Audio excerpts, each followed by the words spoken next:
भाई मैं लूट गया भाई, बर्बाद हो गया भाई। आज तक की सारी कमाई, सारी सेविंग, सब कुछ डूब गई भाई। अरे कितने रुपए थे?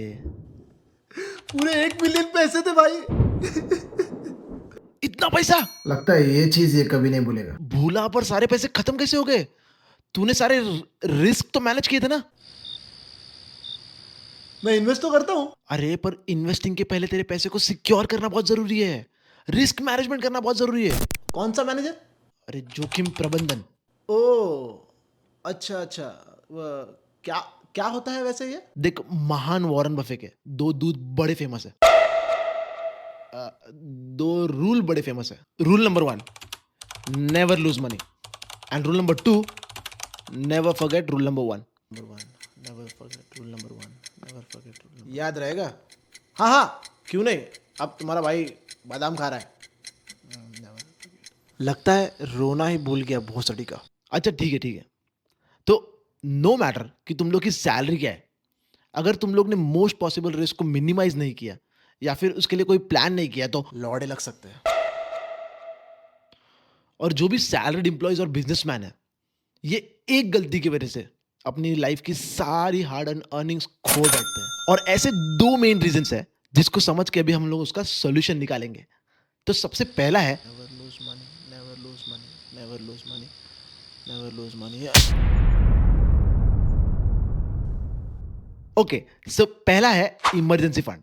तो समझो हर महीने जब भी तुम लोग की सैलरी अकाउंट में क्रेडिट होती है तो उसके 3-4 दिन के अंदर ही तुम्हारी सैलरी खत्म हो जाती है, सब बिल्स, ईएमआईज और एसआईपी भरने में। जो प्रॉब्लम मोस्ट ऑफ द लोगों की है, या फिर थोड़े से पैसे बच जाते हैं अगली सैलरी तक, एकदम कांटे पे। तो सोचो कि ऐसे टाइम पर अगर तुम्हारी गाड़ी खराब हो जाए, या फिर घर पर कोई बड़ा खर्चा आ जाए, या फिर तुम्हारी जॉब चली जाए, तो तुम क्या करोगे?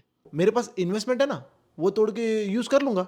सेम इसकी इन्वेस्टमेंट है ना। अगर ऐसे ही पैसे निकालते रहोगे तो तुम लोग की इन्वेस्टमेंट कभी ग्रो ही नहीं हो पाएगी, and in the first place तुम लोग की इन्वेस्टमेंट कभी होगी ही नहीं। इसीलिए एक बैकअप प्लान क्रिएट करना बहुत जरूरी है, एक इमरजेंसी फंड। मैंने 500 का पत्ती डब्बे में छुपा के रखा है। कौन सा? 500 के तो हर हफ्ते तू सिर्फ चाय सुट्टा ही पी लेता है, और ऐसे नहीं होता। इमरजेंसी फंड तेरे मंथली स्पेंडिंग के एटलीस्ट 6 टाइम्स होना चाहिए, ताकि 5-6 महीना तू ऐसे टाइम पर खुद का खर्चा निकाल सके। बट इसके मंथली खर्चे तो सिर्फ 2000 है। हाँ, तो उसका क्या हुआ? 1 मिलियन तेरे पास 1 मिलियन पैसे थे या रुपए? पैसे 10,000 एमकेएल। माँ के लौड़े, मुझे हजारों में बात करना पसंद नहीं। मैं मैनिफेस्ट कर रहा हूँ मिलियंस। अरे भूला, मैं तेरे को 3 चीज बताता हूँ इमरजेंसी फंड के बारे में, तो इसको बिल्कुल भूलना मत, फिट कर ले दिमाग में। पहला, ये कोई इन्वेस्टमेंट फंड नहीं है, तो इसे कोई भी इन्वेस्टमेंट में नहीं डालना है। दूसरा, ये फंड इजीली एक्सेसिबल होना चाहिए। ऐसा नहीं कि तूने गांव में जाके कोई अलमारी में रख दिया है और इमरजेंसी आने पे तू गांव जा रहा है फिर पैसे ला रहा है, तब तक तो कोई चल दिया होगा। इमरजेंसी के और इमरजेंसी आ गई रहेगी। तीसरा, ये फंड इजीली एक्सेसिबल होना चाहिए बट आउट ऑफ रीच होना चाहिए। ऐसा नहीं कि तूने ये पैसे तेरे रेगुलर पैसे के साथ रख दिया और उसके बाद तूने खर्च कर लिया, क्योंकि बहुत खुजली मस्ती है खर्च करने की। तो इसको कोई अलग बैंक अकाउंट में रखना है जिसकी कोई यूपीआई आईडी ना हो तेरे फोन में, सिर्फ कार्ड हो, ताकि इमरजेंसी के टाइम पे विड्रॉ कर सके। तो बता कि तूने इसमें से कौन सा गलती किया? किस में से? मन तो कर रहा है कि मेरे इमरजेंसी फंड से तेरी याददाश्त ठीक करवा दो। कितना पैसा है तेरे पास? यही कुछ 5 मिलियन पैसे। Rule number 2, never forget rule number 1। छोड़ो, इसको जब तक याद आता है तब तक दूसरा सुनो। एक मिनट एक मिनट रुकिए। पहला क्या था? इमरजेंसी फंड, जो तू इमरजेंसी में यूज कर सकता है अगर तेरा कोई सडन खर्चा आ गया तो, या फिर तेरी जॉब चली गई तो। और ये फंड तेरा 5 से 6 महीने तक का मंथली एक्सपेंस कवर करने जितना बड़ा होना चाहिए। और 3 चीजें याद रखना। पहला, ये इन्वेस्टमेंट फंड नहीं है। दूसरा, ये इजीली एक्सेसिबल होना चाहिए। इसको कौन सा याद रहने वाला है? तो ये हो गया पहला रिस्क मैनेजमेंट, जिसको कैसे टैकल करना है वो हम लोग ने समझ लिया। अब दूसरा है insurance.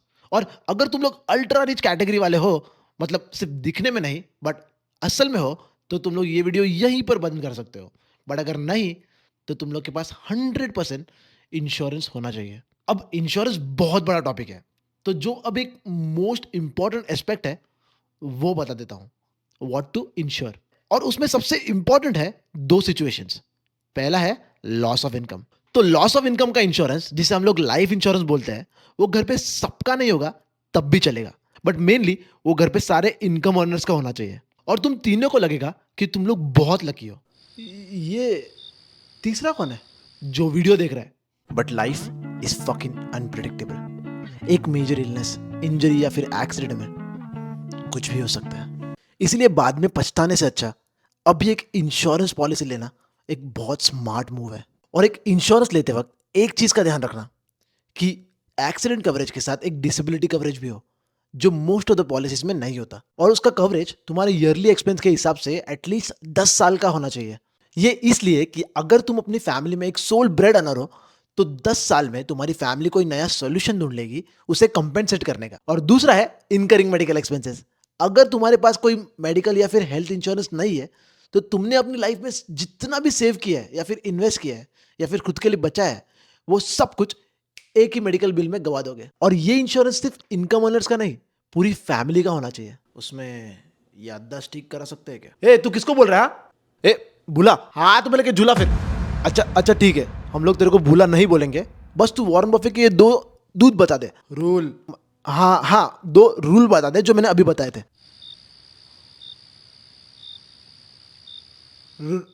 Rule number 2, never forget rule number 1। और पहला,